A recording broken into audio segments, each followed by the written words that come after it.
discussion started, it was over a year ago. When it was only Dickens meeting Sylvia. We thought it was not possible because so many of the applications that do what we are trying to do are not robust enough. So we started with, I think, Maboni Digital, then sold the cheapest 3G smartphone. Then beginning of last year, we introduced Newsroom, the cheapest 4G smartphone.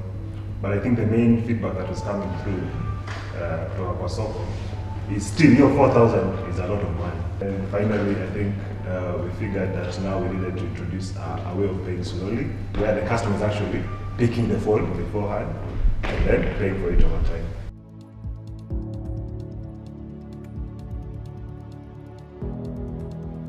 After COVID, then we all went to our homes and we didn't have that place where we were referring to. So we had to find a different way of actually working together. There was anxiety where the teams or the management felt like the progress of the project would be delayed. So people would work late, wake up very early, considering we had meetings with the Google teams who were in a different time zone. Caro and Zani, to explain the process pre or post-COVID, Caro, I think, was part of the team from the Wadi group.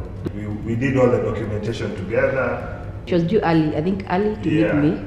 I think there was supposed to be a surprise. Oh yes. Which was too late. So she ended up getting the main event before we get the launch date.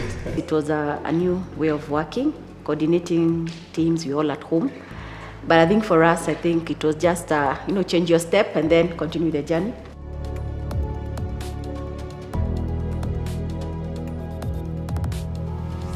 The key idea is to ensure that customer experience should be top-notch, and we shouldn't attribute any failure to an integration component failing to relay a message to the system, or rather the target system that is supposed to provision customer service.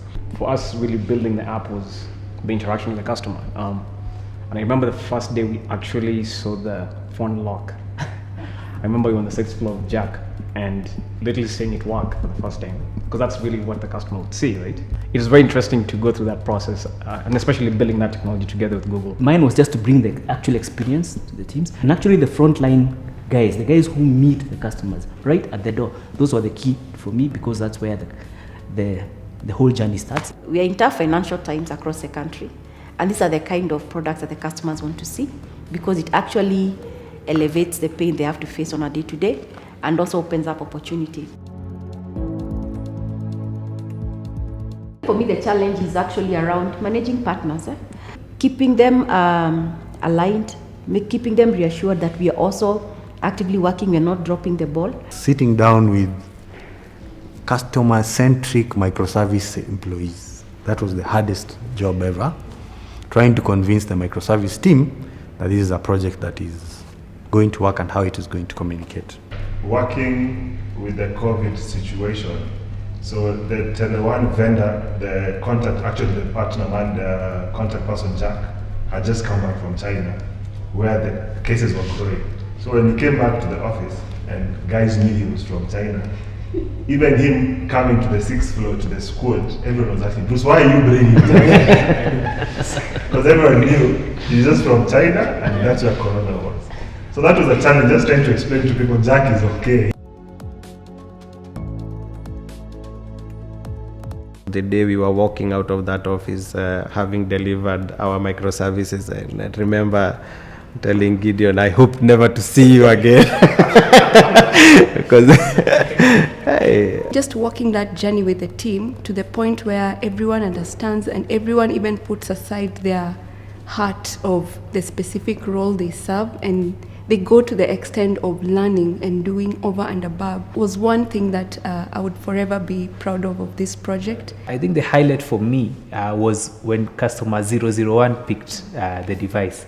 We really waited for this customer. We tried to call customers, send them messages, come pick. No one was coming. We even thought we had done the wrong product. But when the first one picked, then everything fell into place. So that was a highlight. I would like to congratulate a strong team of over 70 Safaricom staff who are responsible in bringing this project to life. Your relentless pursuit in delivering a product that answers the real customer need whilst transforming lives is all we are about. By enabling access to more inclusive internet, we hope to create opportunities for more people to stay connected, to learn, to get a job, conduct more business, as well as get entertained.